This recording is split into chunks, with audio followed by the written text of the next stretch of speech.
नमस्कार, आपण बघत आहात महान्यूज 7. मी अनुराग नंदकिशोर शिंदे. वळूया आजच्या काही ठळक बातम्यांकडे. लोकशाहीचे मोल, संविधानाची ताकद आणि देशभक्तीची भावना नव्या पिढीच्या मनात अधिक दृढ व्हावी या उद्देशाने हिंगणा येथील विंग्स कॉन्व्हेंट शाळेत 77वा प्रजासत्ताक दिन अत्यंत उत्साहात व प्रेरणादायी वातावरणात साजरा करण्यात आला. शाळेच्या प्रांगणात आयोजित या कार्यक्रमाची सुरुवात राष्ट्रध्वज वंदनाने करण्यात आली.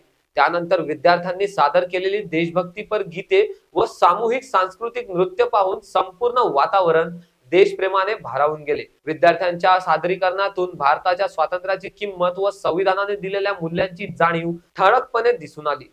कार्यक्रमाच्या प्रमुख अतिथी शिवा संघटनेच्या अध्यक्षा सुकन्याताई थडकर यांनी आपल्या भाषणातून प्रजासत्ताक दिनाचे ऐतिहासिक महत्त्व विद्यार्थ्यांना समजावून सांगितले. तसेच कॉन्व्हेंटच्या संचालिका दीपा सुभाष मोरे मॅडम यांनी संविधान हे केवळ एक ग्रंथ नसून प्रत्येक भारतीयाचा आत्मसन्मान आहे असे सांगत विद्यार्थ्यांना जबाबदार व सशक्त नागरिक